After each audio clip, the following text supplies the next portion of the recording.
All right, guys, welcome back. Today, I have a special guest joining me. I have Eddie from the YouTube channel Surfer 76. Me and him have conversed here on YouTube several times, mostly regarding the Star Wars expanded universe.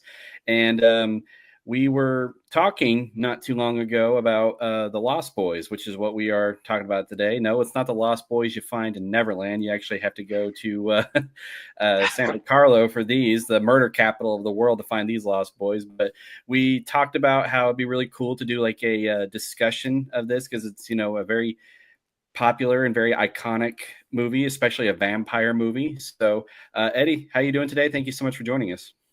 Good, good. Super happy to be here. Super excited to talk about Lost Boys, one of my all-time favorite movies. Yeah, absolutely. I'm so glad you were able to join us. And like I said, it's been I want to say again, thank you. It's been kind of crazy, like trying to get our like schedules, especially mine because I just got like super busy and I wanted to do this earlier. But again, thank you so much for your patience, and I'm so glad that we're finally able to get into sit down and talk about the Lost Boys. And but yeah, you mentioned like this is your favorite movie of all time, or one of your favorite movies of all time. So like, tell us a little bit about your history with it. So this movie came out in 1987. Unfortunately, I didn't watch it in theaters. I grew up in a strict household, so my mom would never in a million years take us to watch it, even though we begged her. I do remember that because I have vivid memories of the trailer. And as you know, the trailer was just so iconic and just so different than what was out there at that time. I love 80s cinema, but this was just something so unique, the look of it. So it took about a year or a year and a half later, we actually rented the movie and saw it with a friend. When I say us, it's me and my sister. So we brought a friend over. The three of us watched it. He had seen it before. So yeah, we were just pumped and excited to finally watch it. And so many cool moments I'm sure we'll get to. But yeah, definitely have vivid memories of the first time watching and the impression that it gave us. Yeah, awesome. Yeah, I watched this like pretty recently, like a couple of years ago, and like I was watching it with my wife, and we just like were surprised by like how much we enjoyed it, and like it was like one of those where we were like, what, like how did we like go this long without seeing? Because we both like vampire movies, but just for some reason we just never got the opportunity to watch this. But when we finally did, we're like, why have we not watched this sooner? Because this was like such a great movie, and I haven't seen the Yeah. sequels yet. And we were just talking, there is a novelization to it, but it is like crazy expensive, like over, like as Eddie just told me a minute ago, it's like over $300, which uh Yeah, you that's know insane. yeah, as coming from two people here that like to collect books, especially Star Wars books, like they could really rack up in price there. So yeah, Yeah, I had maybe no idea. yeah, I had maybe no idea. digitally. Oh, for sure. At least, yeah, at least there's that availability for sure. But yeah, once you told me about the novelization, I looked it up right away, as I mentioned, on eBay, 300 bucks, dude. I was, yeah, mind blown. But yeah, there's no way. Yeah, I don't think I know anybody that has it. Like I wanted to say like Matthew and Jeremy from Paper Movies, like that they had it, but I don't think they do. But I'll have to double Mm. check. But That would like, be cool if they do. yeah, but I don't see me trying to collect that anytime soon. I mean, I've paid quite a bit for books, but I don't know if I can squeeze $300. Yeah, yeah, for sure. No way. But yeah, like we said, The Lost Boys takes place in 1987. It is about a little brief summary here. It is about the Emerson family. It's a recently divorced mom who takes her two teenage sons, Michael and his younger brother Sam, to go live with her dad out in Santa Carla, California. And when they get there, they realize that it's a pretty rough city. And one of the signs says it's the murder capital of the world. And Michael eventually, falls in with I think saying the wrong crowd would be an understatement, as he later finds out, For from sure. one night he's now infected with vampirism, and um, and he and his younger brother Sam try to rid the town of these vampires, and they're on a mission right now to to take out the head vampire to cure Michael, but trying to find out who the head vampire is a mystery in itself. And I did not see that coming. I will say that we'll That get to that, but I twist. didn't. At first, when I saw, I'm just like I had my suspicions, but then they threw a good curveball at us, so I didn't really see that coming. But so the Lost Boys, like I said, yeah, it was. It's one of those that I regret not seeing earlier because it was just such a great movie. And there was when the other night Eddie was telling me that there was something he was wanting to like talk about because I thought it was like the cinematography was great, like Beautiful. the great visuals, great effects, and and like I said, we were talking about this the other night where I wanted to touch on it like right now where we were they did something similar to what Spielberg did in Jaws. Like they showed like the like bird's eye view of most of the city, but what you later find out is those are the vampires Mhm. flying. And I just thought like the first victim was a security guard who was like trying to kick the vampire uh, David and Marco and the rest of the group out of this little pier, and then you see them like a bird's eye view of the parking lot where he's walking out, and then he's attacked, and that was just like I like it. It was I like the cinematography of that because it was just like it was just as effective as Jaws, where most of the movie was just from the shark's point of view. So, yeah, Michael, or I'm sorry, Eddie, yeah, your Yeah, I thoughts on love that. That's one of the my favorite things about the movie as well. Um, the bird's eye view, the camera is actually the vampires, actually their point of view of things, and it made it honestly for me, being a kid, it made it scarier because yeah, they could have done the whole CGI of the 80s CGI and it would have looked cool, I'm sure. But just that detail that they decided to go with that, the bird's eye view, the camera being there, focus was amazing. Like that other scene, the other kill when they killed the couple in the car making out, and it's super dark, but you just see the girl kind of lift it up, and you don't see the vampires. That just spooked me out when I was a kid. I think till this day it holds up. I think it's one of the coolest images or scenes in the movie when they just grab her, but you can't see them. You just see her lift it up and take off. Kind of blurry, but yeah, just it's mysterious. It's eerie. I just love that aspect of the movie.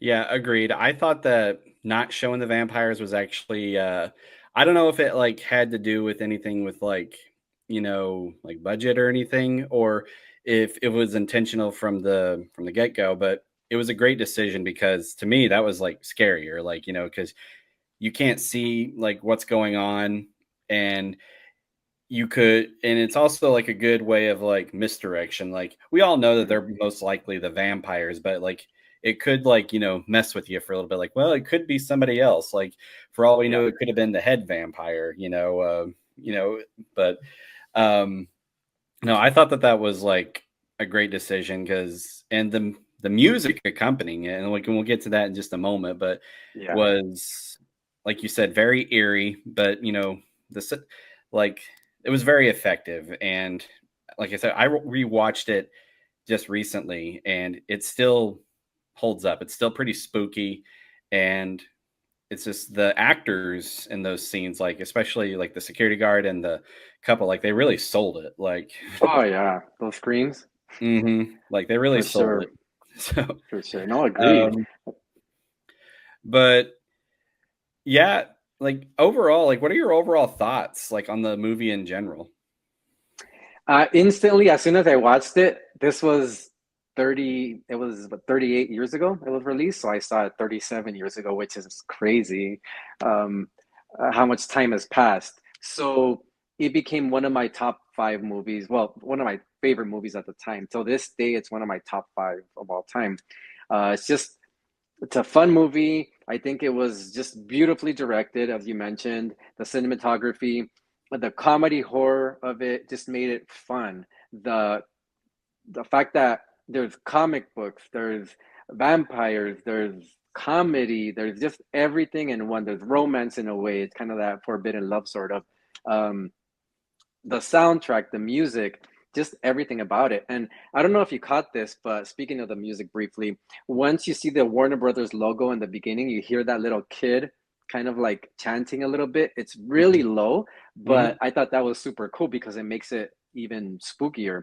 And then with the opening scene is the what is it, the out in the ocean, the beach, Mhm. and the moonlight, and then you see the Santa Cruz pier, or Santa Carla in this case, the boardwalk, and the music, "Cry Little Sister," that iconic song that, it's just, I'm glad they never used it in any other movie. It's just for this movie. Love that song. And yeah, the opening scene, you just see the vampires, the group, and yeah, I think I just love Kiefer Sutherland in that role. The casting was just amazing. I could go on and on. Sorry if I'm rambling, but No, please go Kiefer right ahead. Sutherland, as you know, he's just an iconic actor, Mhm. and I believe this was his second movie or third. I remember Stand by Me, I think, was his first, but yeah, just perfect villain. And then we have the two Corys that after this, they made a string of movies and just became just Beatlemania at the two Corys back then Yeah. for that period of time. Just a magical time in movie history, I would say, 80s cinema for sure. So yeah, just love this movie so much. Yeah, absolutely. Like it's a great movie, and like I remember a couple of it was a while ago, but like I was putting together a list for like top vampire films, and I was I remember like after watching this, like just for the first time, I can't remember which movie it was, but one movie got booted out of the list because this movie was like so good. And I'm just like, you know what? I can't remember what it was. It may have been a Dracula movie. I can't quite remember, but I was like, you know what? Nope, this one you're out. Nope, this one Yeah. now is like this one now is Yeah. taking your place. So it was just that good. And it was just there was just like all of these like lovable moments where like everybody just had like these quirks about them, but it all worked. Like, the Mm. grandpa was like into like taxidermy, and then he just like he just shows up, and he was just like here are the rules. Nobody touches from the second shelf of the fridge. and That's right. and and not to spoil too much, but it's just I think one of my favorite moments with him is when at the end when he just crashes his car Mhm. like and helps kill the main vampire, and we'll get to that here in a moment. But he just gets out and just starts drinking his root beers. It's like, man, the Oh, one that's thing right. I cannot stand about this town is this the surplus of vampires and Vampires. everything. Yeah. And then I was just like, Yeah. you could have mentioned that like at the beginning of the movie, but then we probably wouldn't have a movie at that point. But then and That was funny. That's the funny part too, that he knew all along that this was mhm. a problem, and he never bothered to mention it, like you said. Yeah, he mentioned that, there was a lot of people going missing or Mm. dying. Like he made like that line that said like, let's just say if the dead could rise in Santa Carla, then, the Santa Carla would have a One hell of a population population problem. problem. Yeah. I'm just, Yeah. but I think my two favorite characters honestly were the Frog Brothers in the comic book store. I don't know why they just made me laugh. I just like because they, he was just shopping for Sam was just shopping for comic books, and then they just go up to him and like give him the eye, like like, Yeah. and then like testing his knowledge on comics, just like they're so serious about it. Just like I love these kids, and then Oh yeah. and then like once like it actually hits the fan and they're actually going up against vampires, they kind of just were like realizing like, oh crap, these are actually real and everything. We're not as experts as we say we are. Badass as we think. Yeah. Exactly. They did the I think in the special features or behind the scenes, Corey Feldman mentioned that the director Joel Schumacher asked them to kind of mix the acting of or the characters of Stallone, Chuck Norris, all these 80s actors, action heroes or action actors, and to make something out of it. And he's like, okay. And that's why he had the red bandana, like Rambo. They were dressed in what, camouflage, I think, like military gear. Mhm. That was so cool. Like they're overacting and over like exaggeration just made it for sure. I mean, they just hit it out of the park for sure. Those Frag Yeah, brothers. yeah, and it was like they were like running the comic book store, like because I guess there was like one scene where it showed a couple of guys like trying to steal comics, and like these Mm. two like 12, 13-year-old kids just like go and chase them off like they're gonna find like two grown men. I'm just like, Oh guy. yeah. Yeah, yeah, they're hilarious. I wish they would have made yeah, a series about the Frog Brothers. That would have been so cool. Even comic books they could have done, which will I'm sure we'll touch on it later on as far as like missed opportunities. I mean, the movie I think is just perfect the way it is on a personal level. Like that's how I see it, but just missed opportunities of what could have been later on. But Mhm. yeah, those Frog Brothers, I mean, some of the best characters I feel in that era of movies. And just going back before I forget, you mentioned about bumping up the movie, other movies before this one or after this one. I think one movie that's really, really close is 1985's Fright Night. I Oh think that yeah. was, yeah, that's really close to the Lost Boys. I mean, Lost Boys, I have it here, but Fright Night is a close second because that's also um, just a fun horror comedy movie too. Yeah, I actually referenced that one in a video I made Oh, recently nice. for a horror movie challenge, and on Paper Movies, I reviewed the novelization to that, and the novelization was just as good as the movie. Like Nice. I like Fright Night too. It was I don't know what it is about it. It's just the story is as well constructed, and I here's another missed opportunity is like I was actually within like 30 feet of like Chris Sarandon who played No Jerry Dang. way. Yeah, he was at Wow. GalaxyCon out here in Oklahoma, and uh, there was just a long line to meet him. I was like, man, it'd be really cool, but it's just I didn't really have time to wait in that long of a line to meet him. But it was really cool to be able to like see him in person and To see everything. him, yeah. Yeah, that guy's a legend for sure. He came out in a lot of movies. Oh Back in yeah, like Child's Play, I think too, right? He was the cop, I and believe. And he was in Nightmare Before Christmas as the talking voice of Jack oh Skellington, wow, that's right. That's and right. there's a few others. Princess Bride. There we go. That's what I was thinking of. I think he was Oh, okay, yeah. Humperdinck. I think.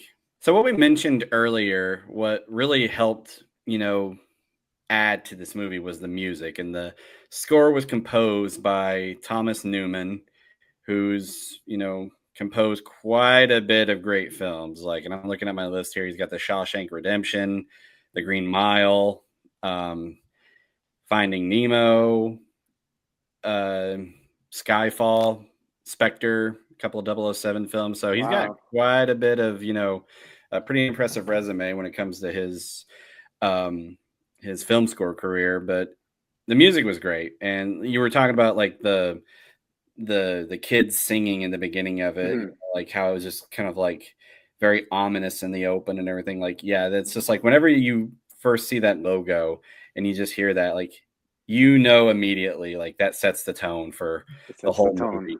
And And yeah, really quick, sorry about what is it about kids and horror movies? I mean, they freak me out.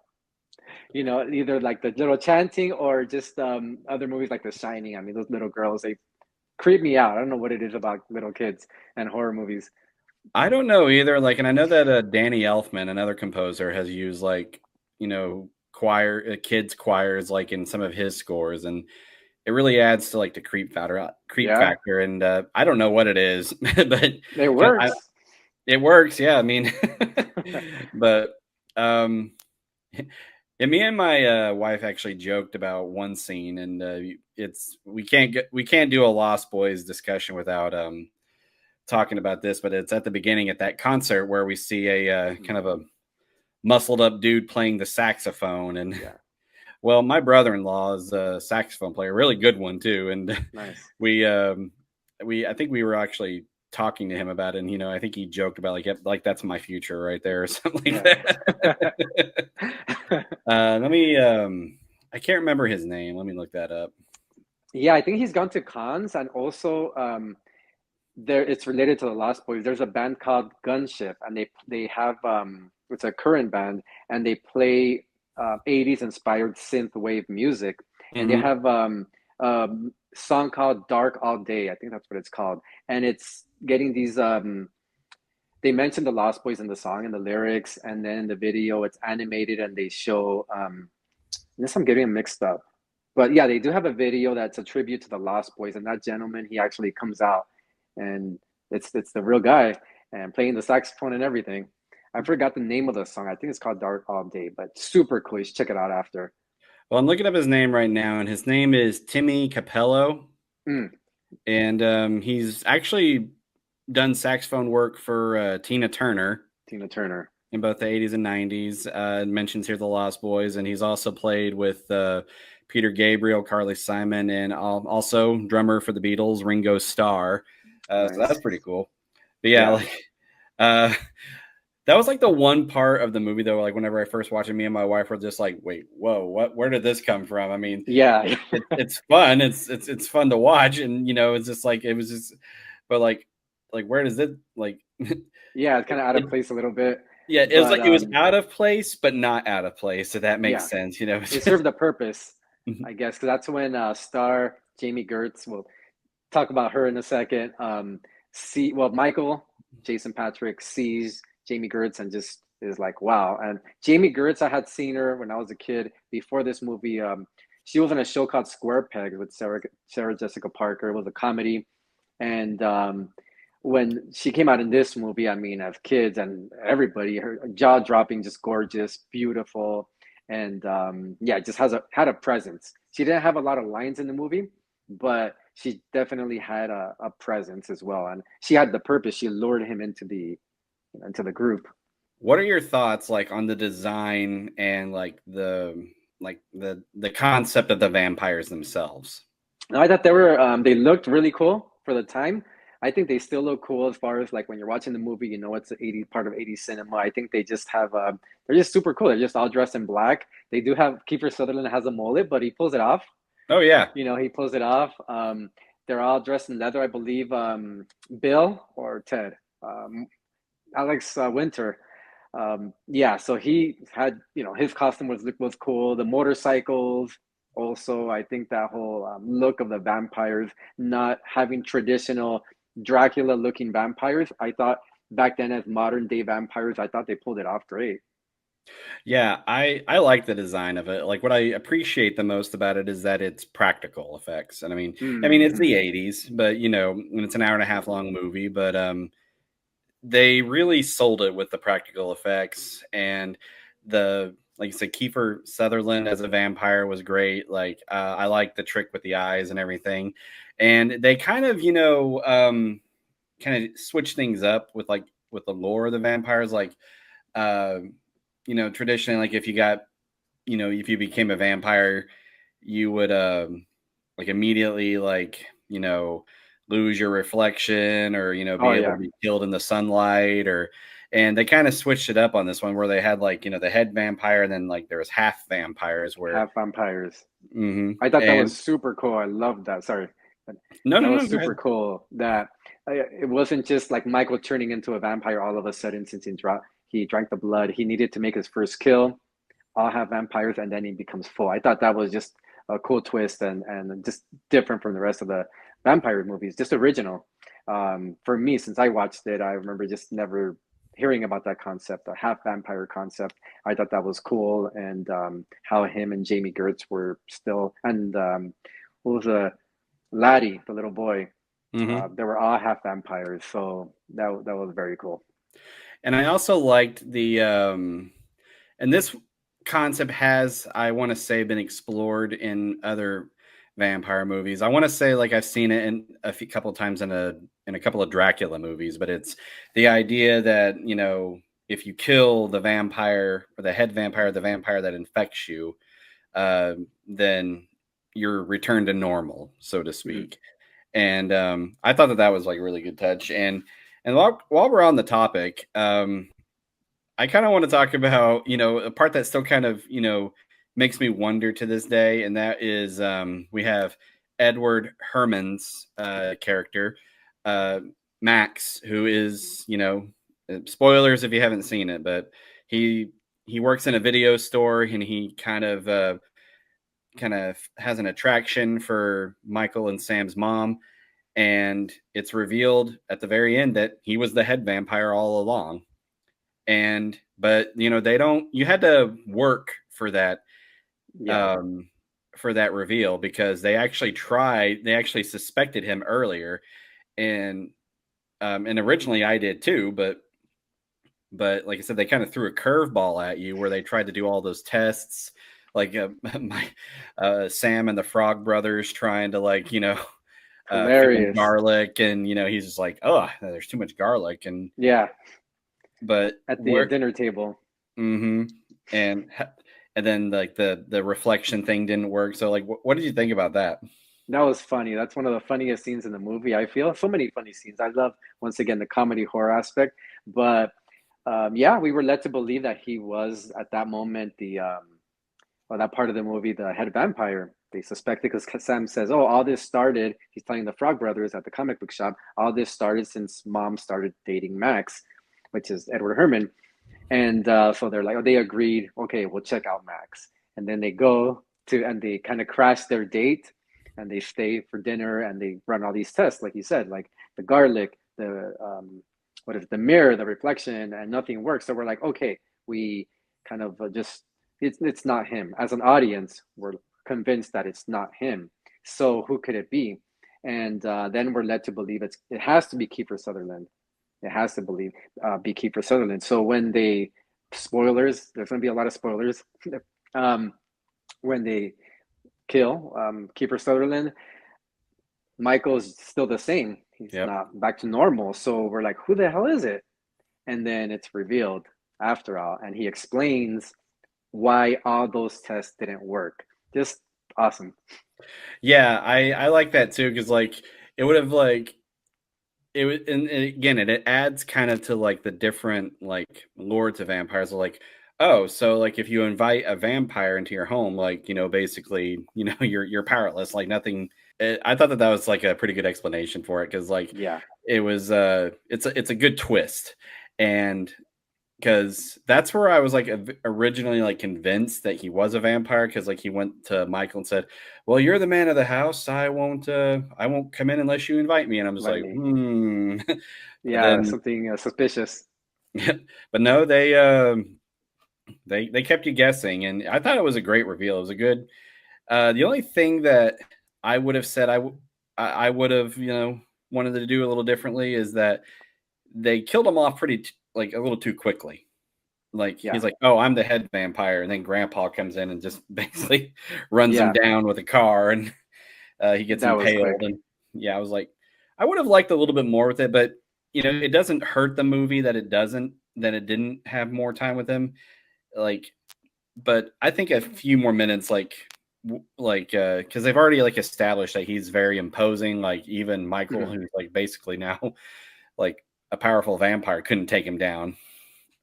Yeah, Um, that would have been cool though. Like a little bit more extended fight yeah, absolutely, versus. absolutely. Um, Now, while we're on that topic, I was wanting to ask you, like, was there anything about this movie that you didn't care for? Okay, so one part that confused me as a kid, I was always confused about this. I saw it when I was 10 or 11. When they're hanging from the railroad tracks and they fall, they let themselves fall into the fog, and you're like, what the heck's going on? And then they're telling Michael, come down, just let go. And he's hanging out for dear life and he lets go. And then the next scene, you see him waking up on the bed. And that was a little odd for me.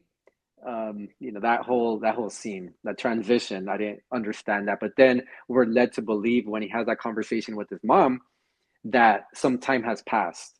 There's just Hmm. that was a little odd, a little bit odd that there wasn't really a gap filled there. So we're just kind of led to believe that there's some time that passed from that scene to the next scene of the movie. So that was a little strange. Yeah, I never really got that either. I Even after rewatching it, I just assumed that that was a side effect of the vampirism. Like maybe he just like blacks out for a period of time, but Mm. I wish they would have elaborated on a little bit more, unless I just missed something completely. But yeah, I agree. I wish, that was elaborated a little bit more. And um What about you? Any scenes that kind of didn't work for you, or you kind of struggled with a little bit? um well, other than I wish, the fight with Max would have been a little bit longer. Mhm. The one scene that I wish they would have kind of elaborated on was the when they were inducting Michael. Um, like, did the vampires like have the ability to like affect his mind? I don't remember if they like established that, but like they got like Chinese food and Mhm. he's eating rice and they're saying it's maggots, which that scene almost made me like gag. Yeah, and yeah, that was then like nasty. and then like he's shown eating worms. I'm like, well, how was that happening? Like, were they like hypnotizing him or something like that? Or, like sending him messages in his head, like because Yeah, that yeah, you're right about that. that's the That was a little only strange. thing that stood out to me. But it could have been just my guess was that they were just tricking him just to try to get him to drink the blood. That was the only thing that I would say that stuck out to me. But other than that, it this movie, like you mentioned, is perfect as is. Yeah, what are your thoughts on okay, so the vampires are revealed pretty much at the halfway mark. I mean, you know that the group that he's hanging out with are the vampires, but as far as the reveal as vampires is pretty much halfway of the movie. We spent half of the movie without that reveal, and then the part when they go to the tree and they want Michael to witness them feast on these people, which was as a kid that was like you can imagine that was shocking. Like it was pretty brutal. It started off violent, but then when he rips the scalp off the guy and takes a bite out of his head, I mean, it was pretty brutal for the time too. What'd you think about that scene as far as that reveal of, and how did you feel when you saw them and their makeup and everything? Kind of basically what you said. It was brutal, and like I knew that, like you said, I knew that they were the vampires, but like I thought how they chose to reveal it, like it was pretty effective. Like these vampires don't mess around.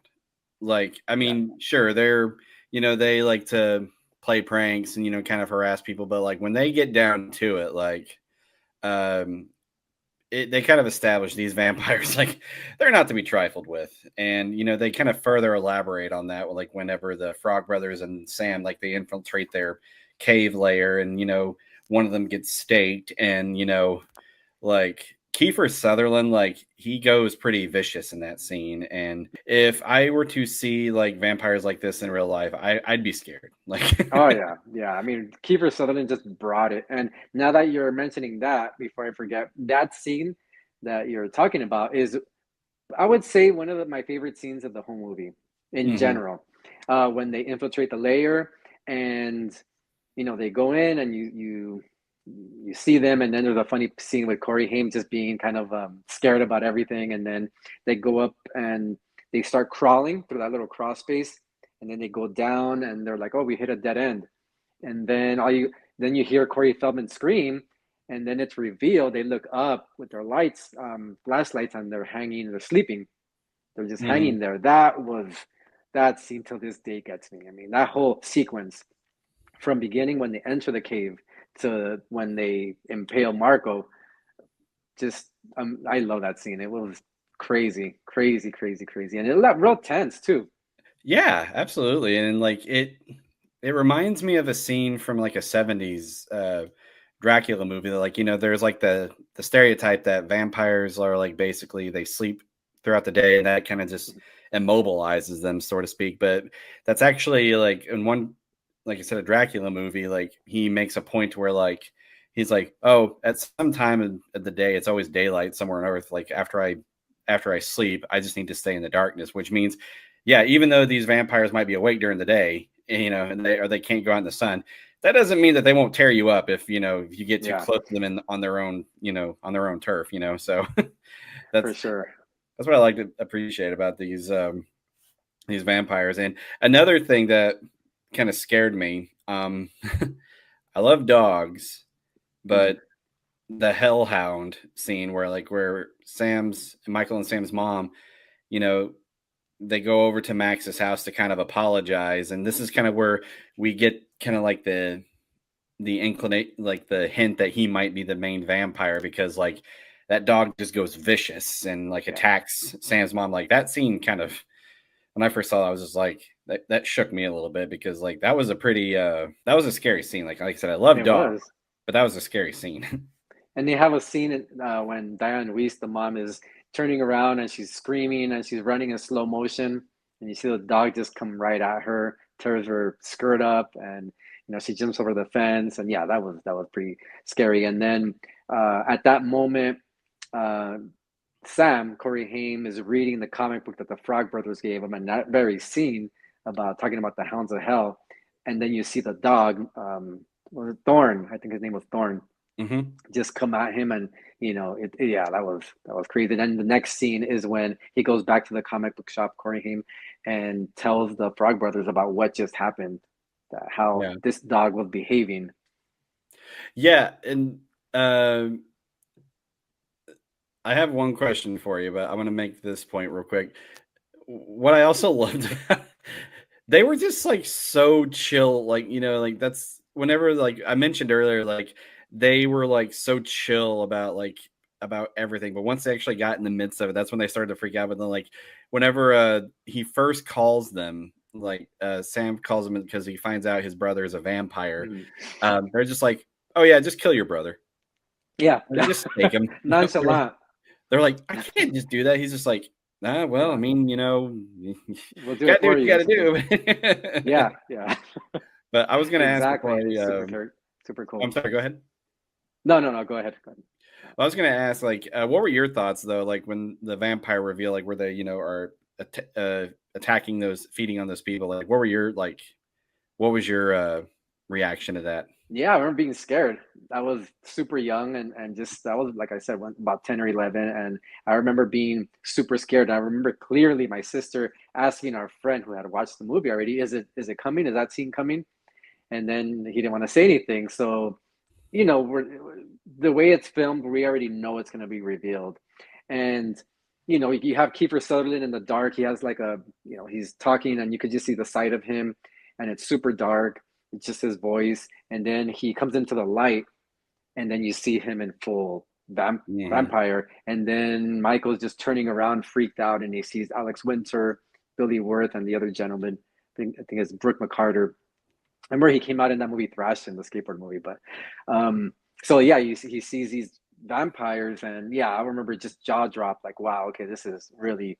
At that point of the movie, I think the movie just turned sideways, and yeah, it was a crucial moment in the movie that just really made a quick turn for sure. So yeah, I love that Yeah, scene. I just love the reveal, and I do really like, once again, that they waited that long because it kept us in suspense.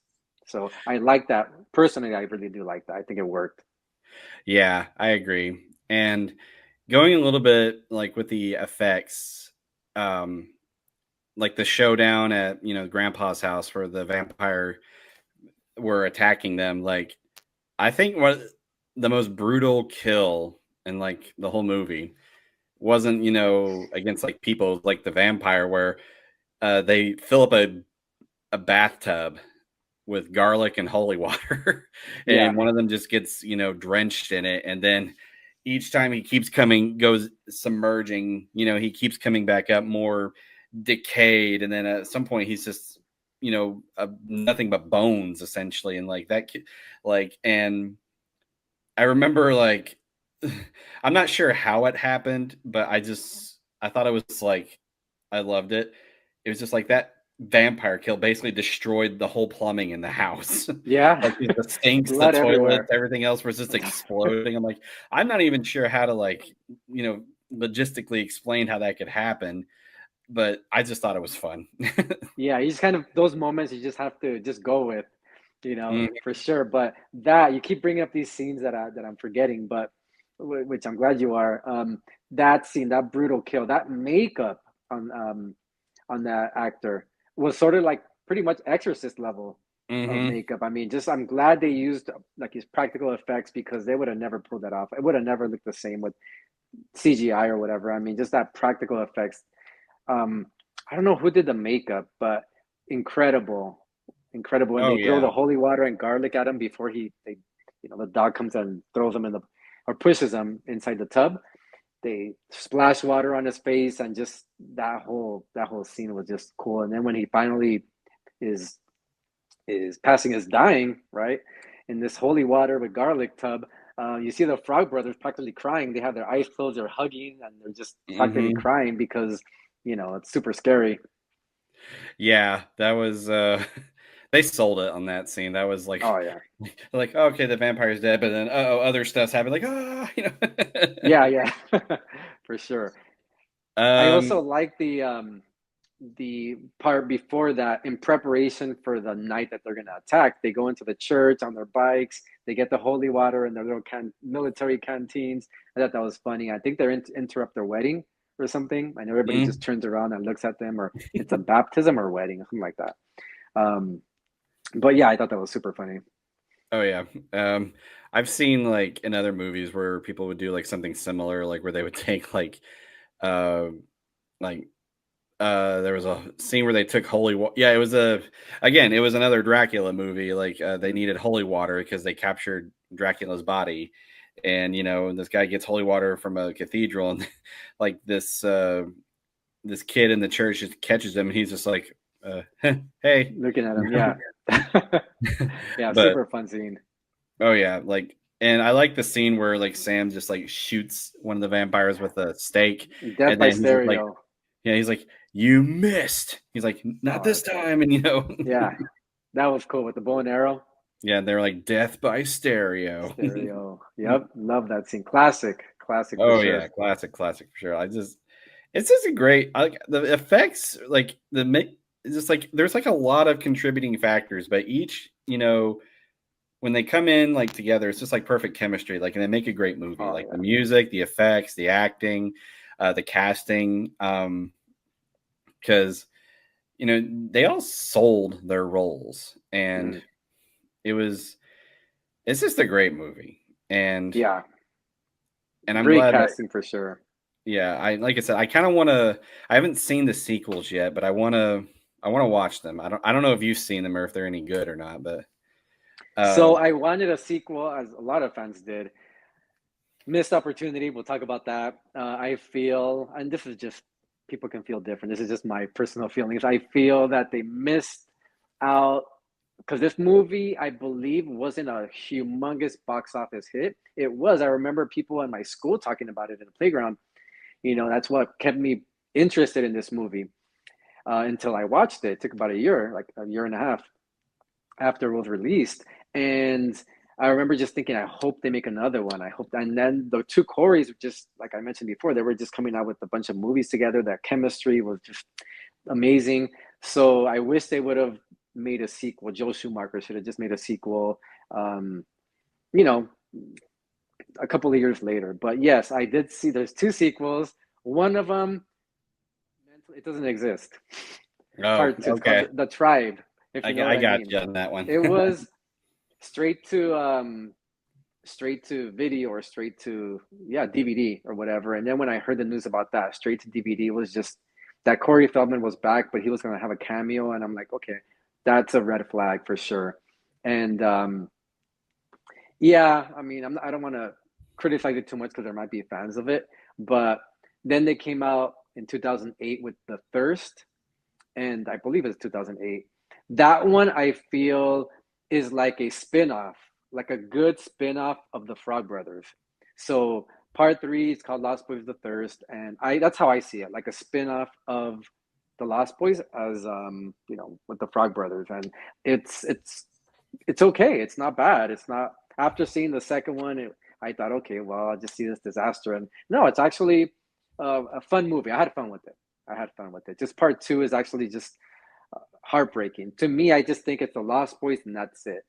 Part three is like a little spin-off, and it's a fun little adventure and cool scenes and everything.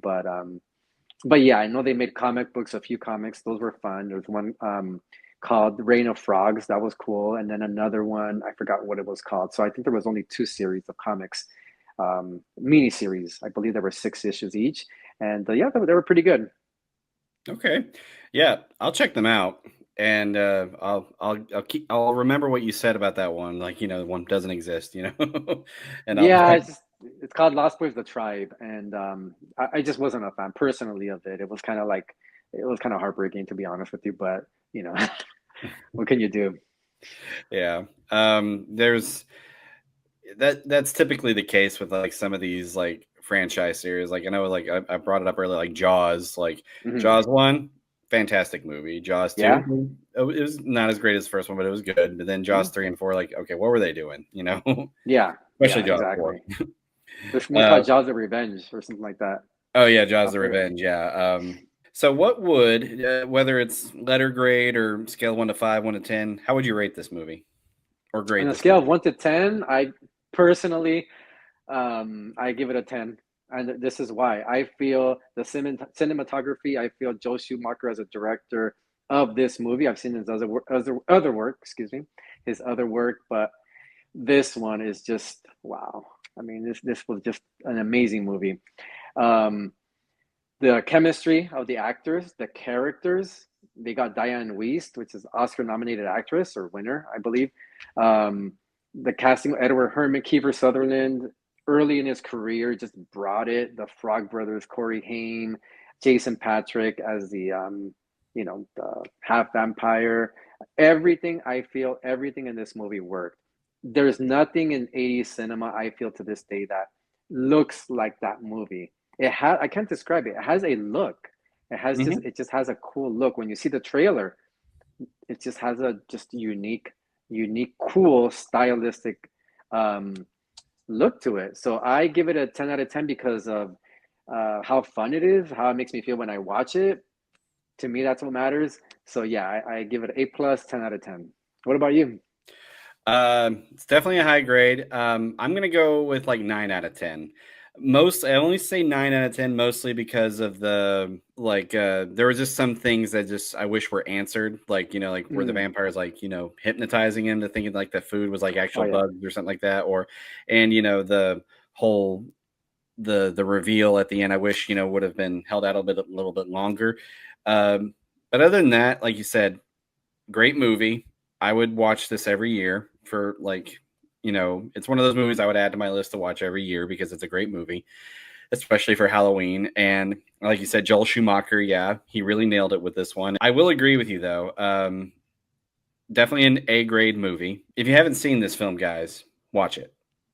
Like, sorry we spoiled some of it, but watch it. Yeah. Yeah, it's been out for quite a while, what, 38 Mhm. years, and I'm sure they'll do something special for the 40th year, I hope. But yeah, I forgot to mention this. I went to so it was filmed, a lot of it was filmed, excuse me, in Santa Cruz, California. Mhm. So I have a friend who lives not too far from there, so we went to go visit him, and he's like, "Hey, let's take a trip to Santa Cruz." It was about an hour away, and I'm like, "Oh wow, Lost Boys." So we went. This is about 10 years ago, and it was just so surreal walking on that boardwalk because the colors are sort of some areas, at least back then when I went, some the arches in the when up the stairs and when they go down the motorcycle, I mean that's still there, and just walking around and just looking at everything, just thinking, wow, this is really cool. And from what I understand, I didn't go to the comic book shop, so I believe the comic book shop, they moved it away from the boardwalk, but I believe it's the same owner, and he has a copy of the Vampires Everywhere behind the counter, and you can take a Nice. picture with it. So if I ever go back, definitely that's something I'm gonna do for sure. Yeah, I would like to visit that place, like, because me and my wife, we want to visit these places where like some of our favorite movies have been filmed. Like we want to go to England at some point because she wants to go to where Harry Potter was filmed, and Oh, I want to nice. go to Martha's Vineyard at some point because where Jaws was filmed, and One thing I forgot to mention, I know you had mentioned it earlier, so if you can just I was gonna ask you. You said you watched it about a year ago or two, about two, yeah. about 2 years ago. So what led you to kind of to actually decide, okay, I'm gonna watch this movie, and well, what inspired you to finally watch it? Well, what inspired me to watch it was that I like vampire movies, but personally, I like werewolves better. So I kind of Mm, devoted more of my focus to werewolf films, and like I wanted to see more vampire films that weren't like Dracula or the Universal mhm. monsters, and because that's really where all of the vampire films that I saw were, with a few exceptions. So I wanted to catch up on all of these ones that I've missed, and that's just kind of what led me to kind of check it out. Yeah, nice, nice. I'm glad you finally watched it. Yeah, me too. And I'm glad that like we're here talking about it. And guys, I we were actually planning this like episode for close to a year. We were originally going to record Yeah. this last year, but just Yep. as life gets in the way, and we each, like I was in the midst of like moving houses and changing jobs and everything, changing schedules. But I'm glad that we're now finally here, talking about Yeah, it me because too. it's a great conversation. Like and I'm glad that I don't know. I just that's what I love about movies. Is this it kind of like I like movies like this to where it brings out you know great conversations. Yeah, just a good feeling, and just you talk about how you feel about the movie and nitpick it, or just praise the director or the direction, the actors, and definitely that this is one of them that yeah, it's a classic, absolute classic movie. And if you haven't seen it, guys, I mean, I know I'm overhyping it, but I'm very biased because yeah, this happens to be a movie that's been a favorite of mine, one of my favorite movies for over 30 years. So it is, remember, it's part of 80s cinema, so keep that in mind. But it's just, I don't know, to me, it's just something special. Yeah, absolutely. And like from someone that's seen it like 2 years ago for the first time, yeah, guys, you don't want to miss this one. I kicked myself because I haven't seen it sooner. Like would hear all the hype about it, but like I said, I was more into werewolf films. But I'm glad I finally watched it because it's one of those great reminders. Like, yeah, I mean, Dracula films are cool, but there's also other great vampire films out there, and these films I think are classics. Like should be included in the must see lists of all time.